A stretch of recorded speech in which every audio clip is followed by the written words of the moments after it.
डिम्पल साहब, आप एक ऐसे व्यक्ति हैं, 5 अगस्त 2019 के बाद आप लगातार जंग लड़ रहे हैं और लोगों का आप पर विश्वास पूरा आ चुका है और आप चुनाव लड़ने से मना कर रहे हैं, जबकि दो पार्टियों को आपको ऑफर था और लोग टिकट के लिए लड़ रहे हैं, हर ऑफिस में लड़ाई झगड़ा मचा हुआ, और आप क्यों मना कर रहे हैं? आखिरकार क्यों? जी, मैं जम्मू कश्मीर की आवाम से, नौजवानों से माफ़ी चाहता हूँ, आप पत्रकार बंधुओं के माध्यम से। ये बिल्कुल आपने सही कहा कि 5 अगस्त 2019 के बाद सड़कों से लेकर के सुप्रीम कोर्ट तक मैंने ये जंग जम्मू कश्मीर की आवाम और नौजवानों के लिए लड़ी और जम्मू कश्मीर की आवाम और नौजवानों के साथ खड़ा रहा। और आज ये जो असेंबली के चुनाव हो रहे हैं, तो ये भी मेरी जीती हुई जंग, जो सुप्रीम कोर्ट ने 30 सितंबर से पहले जम्मू कश्मीर में असेंबली के चुनाव करवाने का ऐलान किया है और साथ में रियासत के दर्जे की वापसी का ऐलान किया है। लेकिन अफसोस इस बात का है, मेरा ज़मीर, मैं जम्मू कश्मीर की आवाम से, हर मजहब के लोगों से, जम्मू कश्मीर, चिनाब वैली, पीर पंजाल के तमाम लोगों से, नौजवानों से माफ़ी चाहता हूँ कि मैं जम्मू कश्मीर में आपके चाहते हुए भी, आप ये लोग चाहते थे, आपका प्यार मोहब्बत, 1 करोड़ 30 लाख अवाम, 30 लाख बेरोजगार नौजवानों की मुझे इन 5 सालों में मिली है। लेकिन मैं अपने ज़मीर के साथ समझौता नहीं कर सकता हूं कि हमारी ये मांग थी कि रियासत के दर्जे के तहत चुनाव करवाए जाए और ये चुनाव बेमायने हैं। और आप पत्रकारों ने कहा जिस तरीके से कि जो कल तक जो ये कह रहे थे कि हम यूनियन टेरिटरी के तहत चुनाव नहीं लड़ेंगे, और वही लोग, आप पत्रकार मित्र ही कह रहे हैं कि कोई 2 जगह से चुनाव लड़ रहा है, किसी ने अपनी बेटी को आगे कर दिया, किसी ने अपने भतीजे को आगे कर दिया, अपने कार्यकर्ताओं को आगे कर दिया। तो मैं ये समझता हूं कि ये जो असेंबली के चुनाव हो रहे हैं, ये बेरोजगार सियासतदानों को रोजगार देने के लिए चुनाव हो रहे हैं, उनकी पेंशन और उनकी तनख्वाहों के लिए चुनाव हो रहे हैं, और उन्होंने इस बात को स्वीकार कर लिया।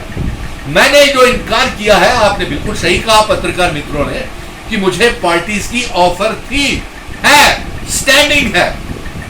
और उनको ये भी कहना है कि आप जम्मू कश्मीर में किसी भी जगह से, चाहे जम्मू चाहे कश्मीर से, यहां से भी चुनाव लड़ना चाहें आप लड़ें हमारे मैंडेट के ऊपर। और मुझे मालूम है कि अगर मैं कश्मीर से भी लड़ूंगा तो कश्मीर की आवाम, एब्रोगेशन ऑफ आर्टिकल 370 के बाद मेरे साथ उन्होंने जंग लड़ी, रियासत का दर्जा हम जीत के लाए, चुनाव करवाने की जंग। जब मैंने अपना विजन डॉक्यूमेंट, मिशन स्टेटहुड का जो हमारा विजन डॉक्यूमेंट है, इन्होंने मैनिफेस्टोज बनाए, लेकिन अफसोस इस बात का है कि किसी भी पार्टी के मैनिफेस्टो में आप देख लीजिए, चाहे जिसको मैंने कांग्रेस को बिठाया, नेशनल कॉन्फ्रेंस को बिठाया, पीडीपी को बिठाया, कश्मीर की पार्टियों को, जम्मू की पार्टियों को, तमाम लोगों को बिठाया, लेकिन किसी के भी मैनिफेस्टो में चुनाव जो है रियासत के दर्जे के तहत करवाने का किसी का मैनिफेस्टो नहीं है। दूसरा, ये भी मैनिफेस्टो में नहीं है कि इल्हाक की शर्तें, जिन शर्तों के ऊपर इल्हाक भारत के साथ हुआ था, वो भी नहीं है। और यहां तक ये भी नहीं है कि मैं जो जम्मू कश्मीर, लद्दाख, पीओ के गिलगित बल्टिस्तान को जम्मू कश्मीर रियासत का हिस्सा बनाना चाहता हूं, किसी के मैनिफेस्टो में नहीं है। तमाम पार्टीज ने हमारा मैनिफेस्टो ग्रैब किया,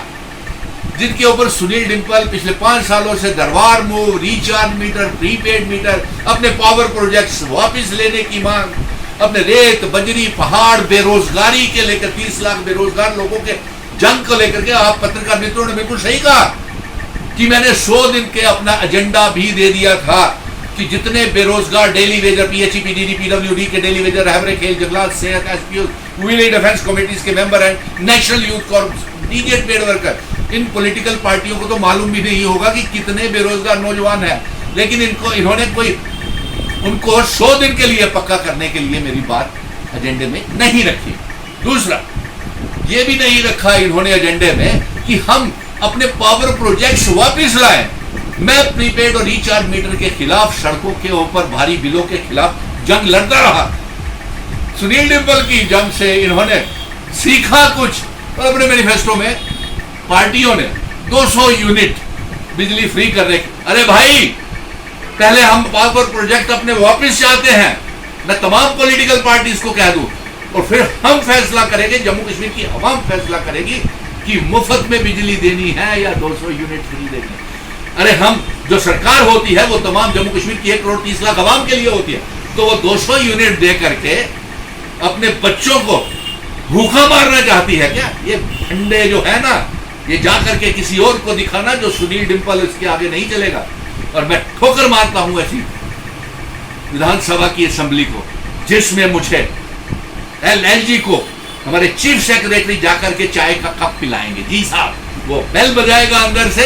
एलजी के लिए पानी लेके जाएंगे, वो बेल बजाएगा, घंटी बजाएगा अंदर से, चीफ सेक्रेटरी के लिए चाय पानी लेकर के जाएंगे और असेंबली में जाकर के ये। और एक बार सबसे बड़ी मैं अपने पत्रकार मित्रों आपको बता दूं कि ये जो खिचड़ी जो आप ही कह रहे हैं पत्रकार मित्र की आपस में दंगल लगे हुए हैं, चाहे वो किसी भी पार्टी ऑफिस का हो, उनके अपने नेताओं के खिलाफ ही नारेबाजी हो रही है, तो मैंने भी देखा, आप ही लोग दिखा रहे हैं, हमने भी देखा, और अपने अपने नेताओं के खिलाफ मुर्दाबाद मुर्दाबाद तक के नारे लग गए।